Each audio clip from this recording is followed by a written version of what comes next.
Welcome to Live Signing, brought to you by Premier Collectibles. Here, we go beyond the titles and dive deep into the heart and soul of each project. Get ready to explore the untold stories right here on Live Signing. Hey everyone, I'm Jesse. Welcome to Live Signing, brought to you by Premier Collectibles. Here, we're joined by the amazing Gypsy-Rose Blanchard to talk about her brand new book, My Time to Stand. Gypsy-Rose Blanchard's story captivated the world as a survivor of Munchausen by proxy and child abuse. After enduring years of fabricated illness, medical abuse, and severe isolation by the hands of her mother, Gypsy can finally live life on her own terms and remind us all that it's never too late to begin again. In her memoir, My Time to Stand, Gypsy reveals untold private details of her harrowing past, including the cycle of abuse within her family, her fears of permanent disability, her role in her mother's death, and her rediscovery of self after prison. Gypsy's story of survival is truly inspiring, and she joins us now. Welcome, Gypsy. How are you doing? Doing very good. Thank you. Awesome. Well, again, we're so honored to have you, and you've got an incredible story to tell. And would you mind giving us just a brief overview of the book? And I'd love to dig into some of the amazing things that you've written about in here. Of course. So, the book is essentially my life story, told from a very young age, up until present time around. And so this is more of a detailed storytelling of everything that I went through. There's been multiple documentaries about my life, there's been TV shows, but nothing quite like this. Because in most interviews, they ask you questions that they want to know about. And you don't get to really expand on the things that you want to talk about. So I was able to do that in this book. Well, I know we were honored to get a pre-release, and I've started reading it, and it's absolutely incredible. Some of the things you've had to walk through, and that you're here with us now. I want to remind fans and welcome everyone, by the way, and thank you so much for joining us. That you can pre-order this book now at standsignedbook.com, and make sure to use the code STAND15, stand15 to get 15% off right now. The book comes out on December 10th, and Gypsy's going to be signing a few as well. So again, you can get this book at standsignedbook.com. I wanted to ask you, having to walk through this road that you walked the last 10, 15, 20, 30 years. What was the hardest part of the writing process for you, of having to pen all these stories and all these things you walked through? I think the hardest thing was having to come to terms with the fact that there's a belief that I'd like to have, and then there's reality. And so I had to kind of overlook the desires to believe that, or at least self-denial that I had went through so much, because we tend to kind of block it out of our minds. No, I don't want to go there. I don't want to talk about this. And so it was really difficult to actually have to face head on everything. It was like being forced to have like immediate therapy over many months and even years writing this book. Imagine. What's something in the book that you think through the writing process would surprise a lot of the folks that are reading it? I think a lot of people have this assumption that they know my story based on everything that has been put out in the media. But what they don't realize is when you're writing a book, I know at least for me, memories came back, and memories that I hadn't thought about in forever, things that I had not talked about, things that I had not thought about in a long time were all coming back to me. So putting that in the book was kind of like putting more puzzle pieces together that even I was on a journey to learn about. That's an incredible way to put that. That's incredible. Through one of the specific topics that you discuss in the book is healing, which I think is absolutely wonderful to look through that lens. You've gone through so much at such a young age that people can't even imagine. Essentially, your identity was formed for you almost against your will, and in a lot of ways, it was false. Going through betrayal, trauma, and prison. Can you tell us how you're overcoming a lot of that through this healing process? Finding myself has been a journey. I felt like And while I was in prison, I was trying on different identities, trying to find myself. But it wasn't until I actually got released and able to learn by experience, because that's how people learn. And that's how they learn about themselves. So by doing that and having those freedoms to go out and experience these things, I'm able to see how I react and discover more things about myself. So I'm not going to say that it's a I found myself. It's a journey.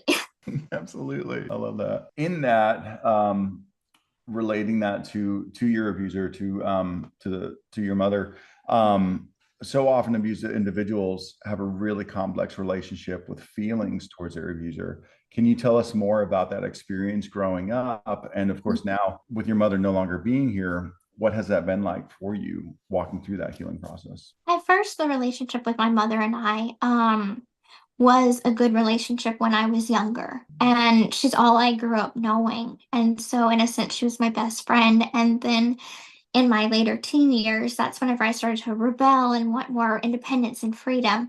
And so that's whenever our relationship became like love and hate. And so it became more volatile. And after her passing and her death, it became where I missed her, but also I had a relief that I was no longer under her control.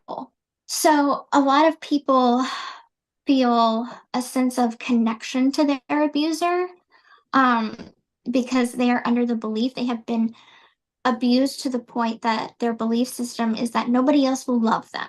And so if you try to escape or if you leave that abusive situation, nobody else in the world will want them or love them. And unfortunately, that's the toxic pull to an abuser and a victim. Right. And for so many, that's truly not the case. And of course, what you've been able to experience post prison and post walking through all this is you have an amazing community around you. I do. Going into that, I guess what would you say to someone that was in your shoes, in your previous chapters of your life and your shoes now? I think that nobody can know the mind of a victim unless you have been in a victim's shoes.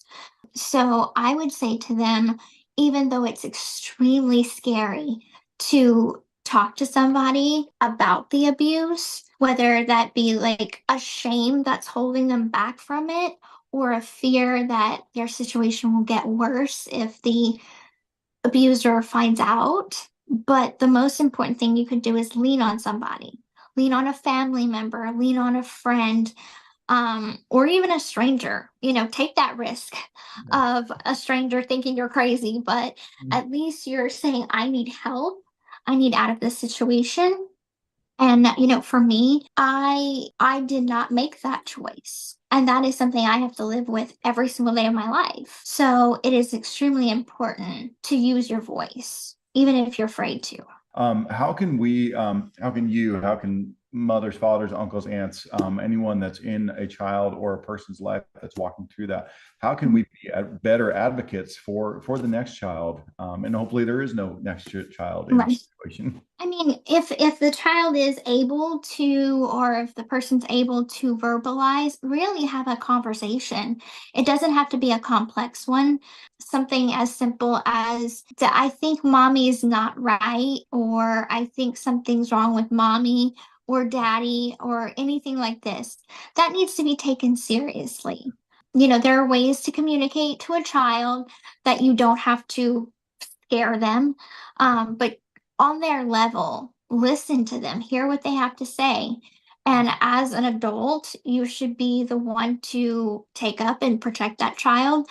So go to DFS, go to a social worker, go to the police if you feel that strongly.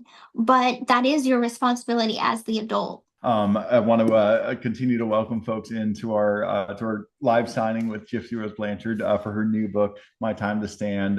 You can get it now at standsignedbook.com. That's standsignedbook.com. And please use the code STAND15. I love that we landed on that moniker because it is your time to stand, and I believe that folks have to stand up. I'm sure so many people want to know, you serve your time, you're walking into your next chapter. What does the future hold for you? Well, I feel like I lived a lot of life in these last 10 months since I've been released. And I am expecting a child, so I am going to be giving birth to my daughter in January. And so starting a family, just really getting on my feet. It's funny that it's titled that because it has so many meanings, because it also hits home not only when I was released from prison, but also now as well, that I'm starting to kind of find my footing in life. So I think prioritizing family right now is the most important thing that I'm doing right now. Right. And congratulations from all of us here at Premiere. We're so excited Thank for you. you. That's such an amazing opportunity, and we're so happy for you. Thanks. We're gonna move into our one of our fan favorite segments. It's our 10 questions in 60 Oh gosh. seconds. So Better buckle get ready up. for this one. You ready? Yeah. This is fun. All right. So first one, where were you born? I was born in Raceland, Louisiana. What is your favorite color? Pink. What is the one thing that you have in your fridge at all times? Soda. Soda. Awesome. Who was the most interesting person that you've met recently? Oh goodness, I don't know. No, good. What is your biggest pet peeve? When someone comes over to your house and they're talking on their phone and they're not paying attention to you. Yes, yes. Okay. What is your favorite hobby? Crocheting. What is your guilty pleasure TV show? 90 Day Fiance. What is your guilty pleasure junk food? Chips. Awesome. What is the last band that you listened to or streamed? One Republic. And where do you want to go that you've never been? Ireland. Awesome. Awesome. You did great. You did so good. That's awesome. Again, folks, I want to express just how thankful we are that we had this time with Gypsy-Rose. Gypsy-Rose Blanchard, I apologize. Make sure you get the book at standsignedbook.com, and please use the promo code STAND15. Gypsy, we covered a lot of topics over this. There's so much more in this book. Again, we started reading it here, and it's so incredible what you've been able to walk through and how you're able to lead people that are in current situations. If there's one big takeaway, again, that you wanted people to leave with this book, what would that be? This book is a message of hope. I have personally been through a lot, and I know that there will be times that people will want to give up. And so I just really want to bring this message that no matter what you have been through, whether it be sexual, emotional, physical abuse, it doesn't matter. There is a light at the end of the tunnel, and there is a happiness, and it's just about getting there. It's not about the destination, it's about the journey to get there. So that's the point of this book. Amazing. That's amazing. And you've been through an incredible journey, and we're all so excited about your next chapters in life. So hopefully there will be another one, because I know you've got so much to tell and bring people your story. So all right, Gypsy, again, thank you so much. Folks, thank you again for joining us. Make sure you get your book at standsignedbook.com and use the promo code STAND15. That's it for now with Live Signing. Take care. Hey, thanks so much, everyone, for tuning in. To hear more about past and even future live signings, check out Premiere.